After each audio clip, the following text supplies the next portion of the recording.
Washington, if President Trump's former chief strategist Steve Bannon intends to target House Speaker Paul Ryan, Democrats will lend a hand. The Democratic Party's official campaign arm for House races is unveiling its fierce ad campaign of the 2018 cycle, and the cable television and radio blitz will prominently featuring the Wisconsin Republican. The group told USA Today the Democratic Congressional Campaign Committee will cast Ryan and his attempts to unravel Obamacare as an ongoing threat to the health care coverage of millions of Americans. The television ad, titled Never Stop, warns voters that Republicans are still coming after your health care. Even as Republican efforts to repeal and replace the Obama-era Affordable Care Act have stalled in Congress, the Democrats see a political opportunity in keeping the focus on health care, while capitalizing on Ryan's low approval ratings, ahead of next year's midterm elections. That Democrats see the embattled Ryan, rather than Trump himself, as their most urgent target ahead of 2018 underscores that it's GOP leaders and their rank and file in the line of fire over the next 12 months. The case Democrats want to make to midterm voters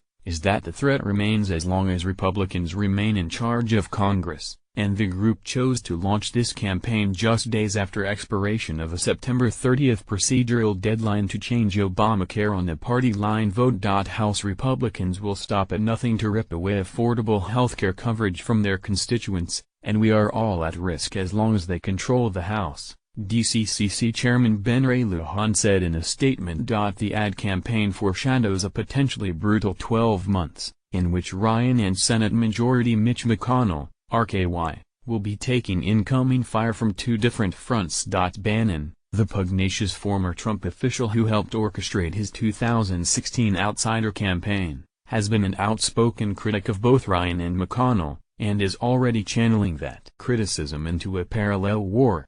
They are digging up dirt on Republican Senate incumbents who they feel might betray Trump's agenda in order to try to replace them in 2018. The Democratic effort comes after internal party polling suggests Trump, with his campaign pledge to drain the swamp, was onto something. What unites many voters in Middle America is their disdain for the GOP establishment, and in particular, the House and Senate leadership.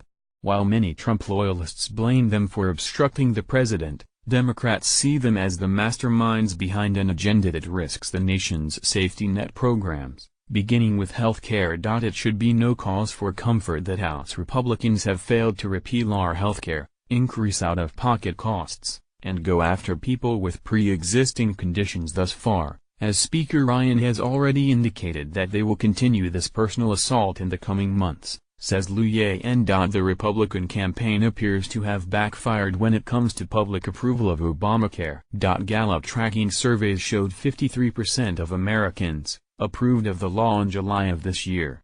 That's a 13-point jump from early 2014, when Republicans were insisting there is a better way to approach health care, but before they shared their alternative. The ad buy, beginning Thursday on MSNBC, CNN, is unusual in an off-year election and so early in the cycle.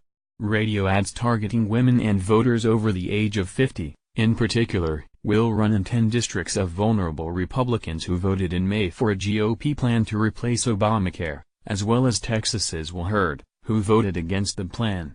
They include Reps. Jeff Denham of California and Martha Mazzoli of Arizona.